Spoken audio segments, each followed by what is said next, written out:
하나님의 사랑이 있는 곳, 사랑과 마음 상담센터에서 보내드리는 이른 아침 햇살 받기 프로그램입니다.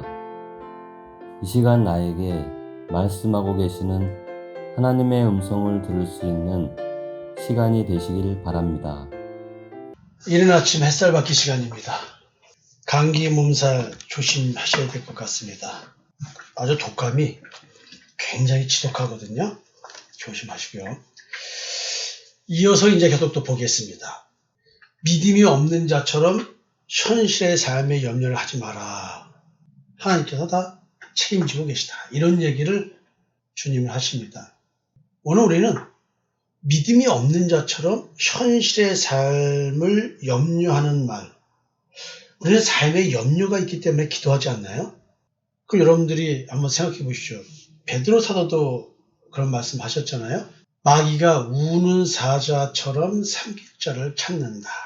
결국 염려를 던져서 염려에 사로잡히면 우리는 하나님을 의지하니까 하나님께 가서 매달립니다. 그러나 이것은 성경적으로 가만히 놓고 보면은 잘못된 이야기입니다. 내 마음에 발생하는 삶의 걱정, 염려, 이 문제는 우리가 걱정하고 염려할 일이 없다고 합니다. 왜냐하면 주께서 우리를 돌보시고 계시기 때문에 그렇고요. 하나님께서 이미 내 필요를 다 알고 계시기 때문에 걱정할 필요가 없다는 것입니다. 믿음이 없는 자가 그렇게 한다는 것이죠.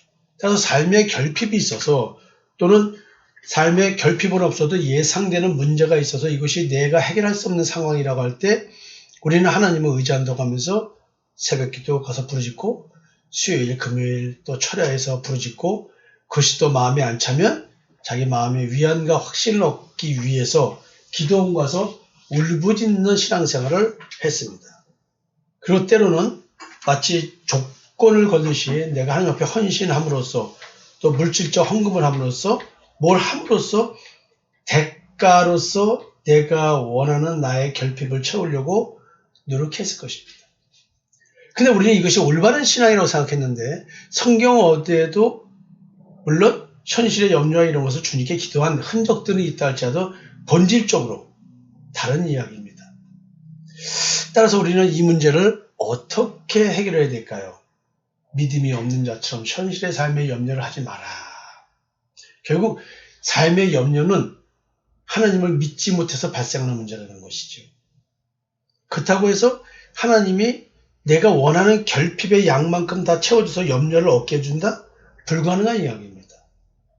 왜냐하면 우리의 탐심은 저 태평양 바다의 깊은 심연보다도 더 크기 때문에 그렇습니다. 채워도 끝이 없는 것이 우리 인간의 탐심이기 때문에 그렇습니다. 그래서 하나님은 탐심은 채워주려고 하는 것이 아니라 탐심은 십자가에 못 박아 죽이라고 하시는 겁니다. 그리고 하시는 말씀이 있습니다. 현재 있는 것을 족한 줄 알라. 또 예수님은 말씀하십니다. 이방인처럼 염려하지 말고 믿는 자답게 먼저 하나님의 나라와 의를 구하면서 삶을 책임지시는 하나님을 체험해봐라. 이렇게 권면합니다. 이방인들이란 얘기는 하나님을 믿지 않는 자들이죠. 하나님을 믿지 않는 자들은 자기 삶의 주권을 하나님께 맡기지 않고 내가 나를 해결하려고 하는 자들이겠죠. 이거를 오해하면 하나님이 나의 인생의 주권자로서 나의 인생을 책임지니까 나는 가만히 있으면 돼. 그러면은 누군가가 먹을 거 갖다 주고 뭐 이런 식의 생각을 하나요? 그렇지 않습니다. 내가 일하지 않는 데에 먹을 것이 올 수가 없습니다. 물론 부잣집 아들이라 다 부모가 갖다 줄 수는 있겠죠.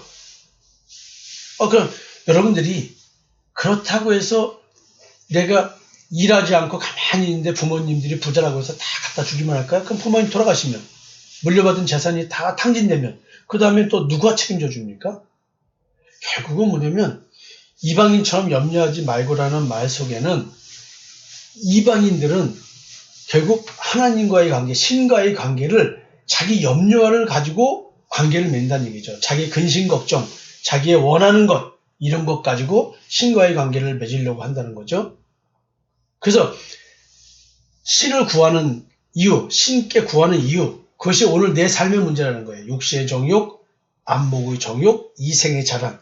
결국 여기에 결핍이 생길 때, 내가 원하는 것만큼 안 될 때, 그리고 내가 원하는 것을 이뤘는데 그것을 상실할 위기가 왔을 때 우리는 신과의 관계를 더욱더 맺으려고 몸부림친다는 것이죠. 그러나 주님은 지금 우리에게 권면하기를 뭐라고 권면하고 계시냐면, 그런 거 가지고 신께 오지 마라. 하나님께 오지 마라. 하나님의 나라와 의를 먼저 구해라. 나머지는 삶의 문제는 하나님이 책임지는 거다. 넌 걱정하지 말고 먹고 입을 게 있은 줄 족한 줄 알고 오늘 하나님의 나라와 의를 구해. 그럼 하나님의 나라는 누굽니까? 예수 그리스도가 하나님의 나라예요. 하나님의 의가 무엇입니까? 예수 그리스도가 하나님의 의입니다. 교회에 나오는데 이 말이 맞습니까? 우리가 지금 예수님 때문에 교회 나오는 거 아니에요? 근데 왜 예수님은 믿는 자들에게 이런 말씀을 하고 계실까요? 그 당시에 예수님이 오실 때도 예수를 기다리는 자들에게 왔습니다. 생각해 보세요.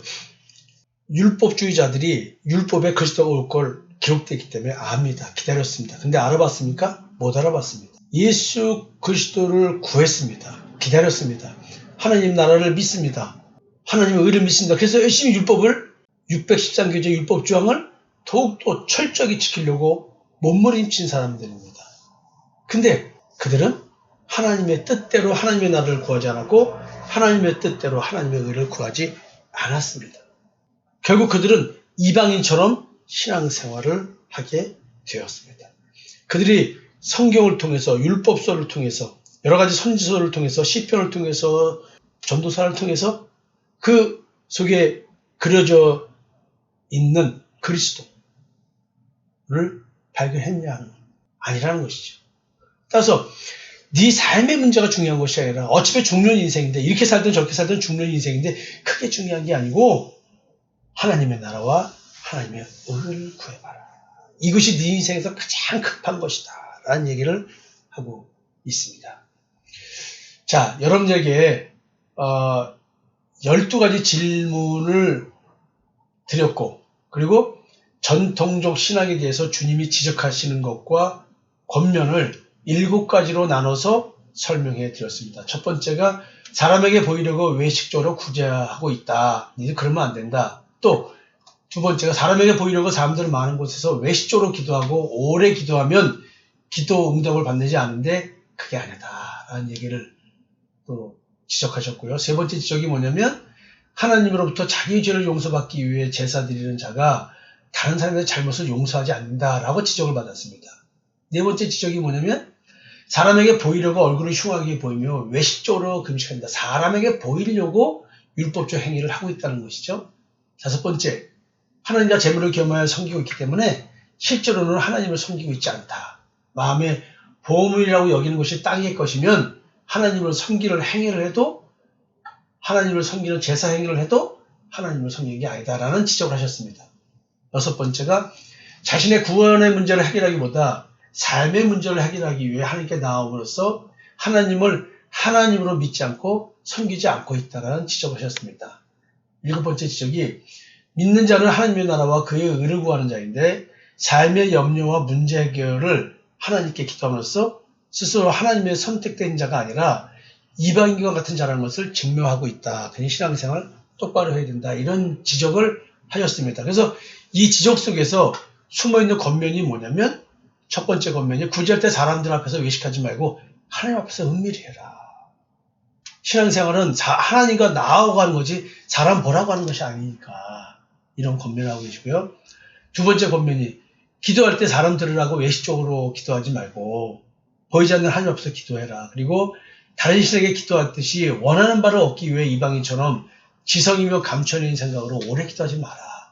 이방인이 믿는 신은 기도해야 주지만 참 하나님은 기도하기 전에 자기를 믿는 자의 필요를 알고 알아서 채워준단다 라고 하면서 참 위로를 주시면서 기도에 대한 이야기를 하고 계십니다. 세 번째 권면이 하나님 아버지께서 나의 죄를 용서하신 것 같이 너에게 잘못한 사람을 용서하라. 용서라는 개념이 얼마나 힘들면 용서하라고 할까요? 형제 사랑, 기본이 용서죠. 내가 오늘 복음을 전하는데 복음 전함으로 인해서 당하는 여러 가지 모욕과 멸시천대, 자기 의에 강한 사람들이 믿음의 의를 진짜로 얘기할 때 믿음의 의를 가진 자를 욕하게 되어 있고 공격하게 되어 있습니다. 그때 용서하라는 얘기죠. 네 번째 권면이 금식할 때 사람에게 금식하는 티를 내려고 외식적 금식하지 말고 하나님께 보이는 금식을 하라 그랬죠. 하나님이 원하는 금식은 과부를 도와주고 고아를 도와주는 겁니다. 과부의 개념이 누구며 고아의 개념이 누구인지 이걸 깨달을 때 금식이라는 개념을 올바로 알 수 있다고 말씀을 드렸습니다. 다섯 번째 권면이 마음의 보물로 여기는 것이 하늘의 것이어야 한다. 하나님과 재물을 동시에 섬길 수 없으니 하나님만 섬겨야 한다. 결국 마음의 보물, 그것이 하늘의 것이라는 얘기는 하늘에서 내려오는 생명의 떡인 예수 그리스도에 대한 것입니다. 내 마음에 가장 귀중한 것은 주 예수밖에는 없네라는 고백이 나와줘야 된다는 얘기죠. 이런 자들이 진짜 하나님을 섬기는 자라는 거죠. 여섯 번째 권면이 믿음이 없는 자처럼 현실의 삶을 염려하지 마라. 하나님 아버지께서 다 책임지신다. 오늘 얘기 드린 거죠.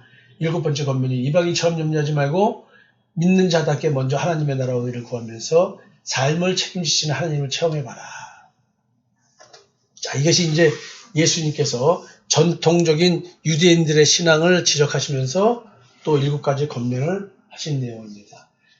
이제 다시 한번 이제 내일부터는 첫 번째 지적과 권면에 대한 내용을 반복해서 좀 더 구체적으로 살펴보려고 합니다. 여러분, 내일 뵙겠습니다.